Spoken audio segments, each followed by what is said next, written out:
Hey everyone, welcome back. Today we have to go and set up 2 more spiders. Now these are spiders that I got in on that order from Adam over at Truly Tarantulas. I mean, you guys are probably getting tired of spiders. Nah, nobody can ever get tired of spiders, right? Well, today we're going to be setting up this Chilobrachys species Vietnam blue and the hatihati, 2 beautiful females. They're smaller females, so they're not going to be going in their final enclosures yet, but we still got to get them set up properly. So let's get to it.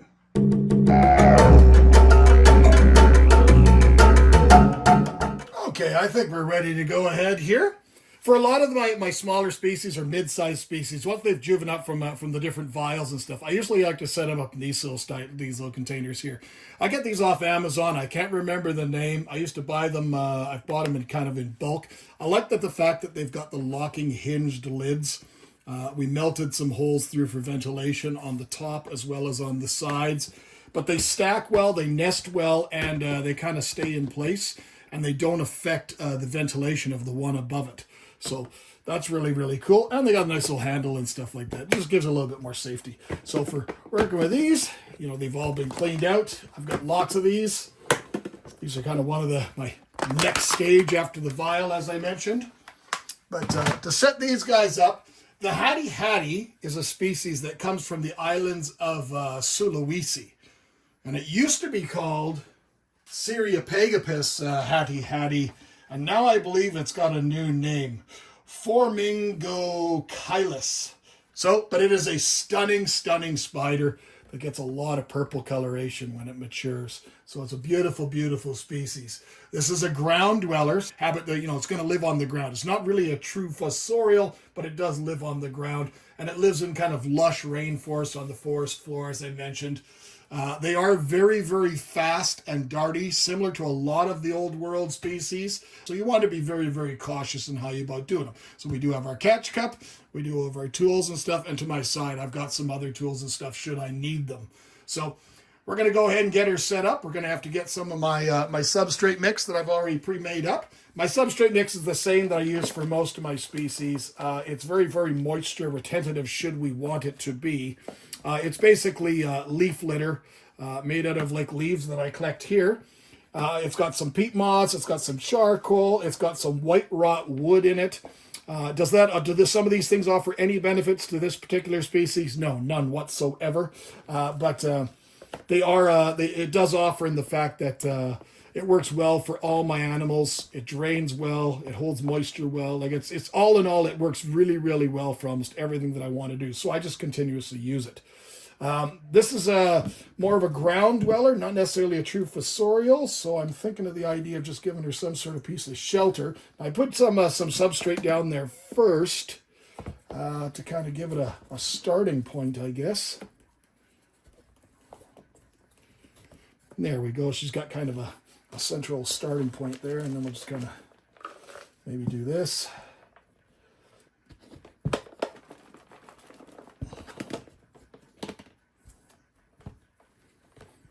And she can go underneath should she wish, or she could stay right on top. It doesn't really matter. But it's nice that she's right up there with lots of good moisture sink below, but also something that'll hold right up near the top where she's going to have some good ventilation as well.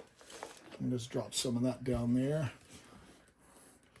Got to make her work for it a little bit. Can't just give her a home right away with no work intended. So there we go. That looks good. Take away some of these. These are just little, as I said, they're just leaf litter. These are just literally chopped up leaves from my yard that I use for feeding a lot of the different invertebrates, such as isopods and stuff that we use for bioactives. So I think that's going to work really, really well. There's a nice cave entrance there, and as you saw, it goes right down to the bottom. For my smaller species, I tend to use tattoo ink vials for smaller ones, and these are actually just off Smart Water. I save these ones because they're black and they disappear kind of well into the enclosure. If I can find a water bottle company that uses a brown lid, I'd be all over that too. But we'll do that. Give her a little bit of water. I tend to use reverse osmosis water in all my units because I live in the country and my water is fairly alkaline. So I do get a fair bit of scale and so forth. We're going to overflow that water dish just a little bit because we haven't added any moisture to it whatsoever. And that's that one there. So we are basically set up for that girl right there. I don't think anything more. She doesn't really need anything. She's more of a ground dweller, as we said. So maybe we should get her some leaf litter. Hold on one sec. Well, instead of leaf litter, I found her something even better. Let's give her a little bit of moss. Oh boy, does that ever look nice. Fancy. You know, that'll hold the moisture in for her a little bit better. We definitely do not want it wet, and we definitely do not want it stale. We want it to have good airflow. So the fact that it's got that good airflow right there should go down into her burrow.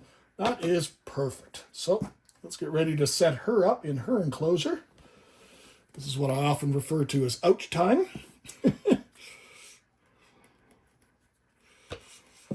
Catch cup ready. I've got my lid right here. I fold the handle up on the lid so it's nice and easy to grab onto, should you need it quickly. And there's that.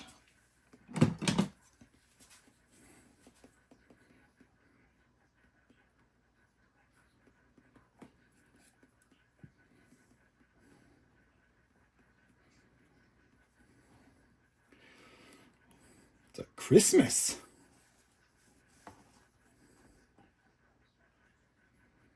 Come on, little girl.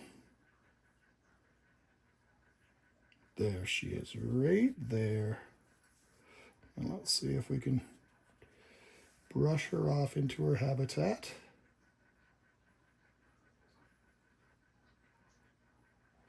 I know you're nervous. It's been a rough day, hasn't it?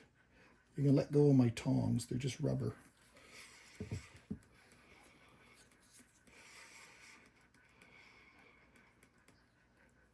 There she goes. No, you got to stay in your enclosure. Put that there just for a sec. Come on, beautiful girl. Let's see if we can take some closer up pictures of her. No, she's just going to want to settle in and relax for a little bit. Oh, that's one for two. Let's see if the second one goes just as easy. Now, the second one is sold in the trade as Chilobrachys species Vietnam Blue. But I also see it listed all the time as Chilobrachys dyscolus species Vietnam Blue. That's not a species I've ever kept before. This is my first time, so I'm not 100% certain if it's the same animal or not. So just bear with me on that. So I got this little piece of cork tube here. I think this will work good for her. We're going to bury that. Now, this is a species that comes from Burma, Malaysia, Myanmar. Going to add some of our nice moisture retentive media again.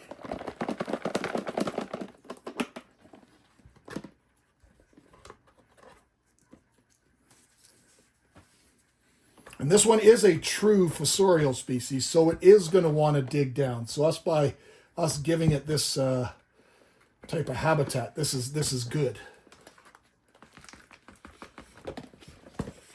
Maybe if I put my hand down here and we fill it up,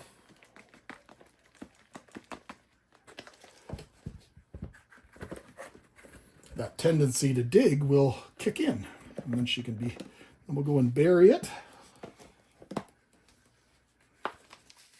So this is an old world species, obviously. It is a very fast growing species. It's medically significant, so it's a species that you definitely want to exercise caution with if you're going to be working with it. You'll notice I'm not a fan of holding tarantulas. It's not a method of fear or anything like that. It's honestly the fact that the animal's going to get absolutely nothing out of that transaction, so I see no purpose in doing it.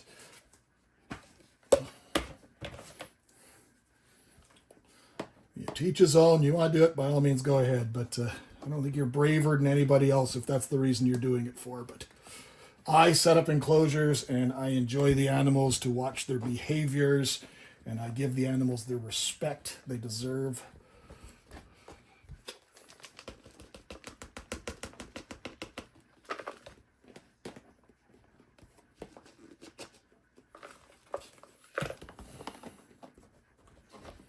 I think that looks good. So not only is it old world, not only is it medically significant venom and stuff, but it's also extremely fast. So all in all, this is a real fun one. All right, see what we can do here.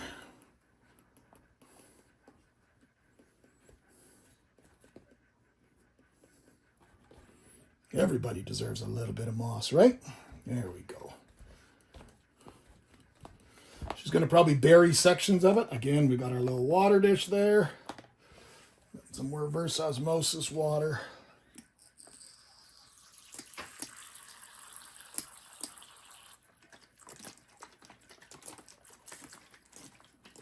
Okay.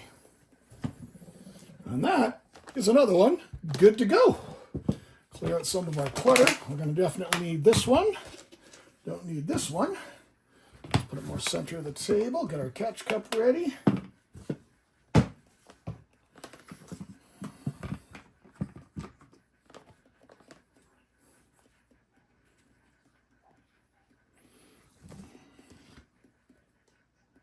Hello. Would you like to come and see your new home?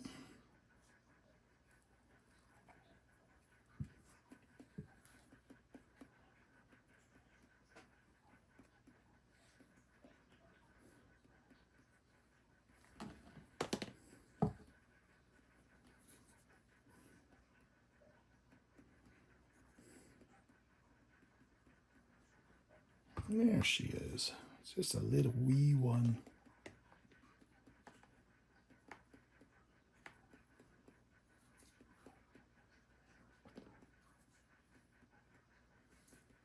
She had to let go of that one.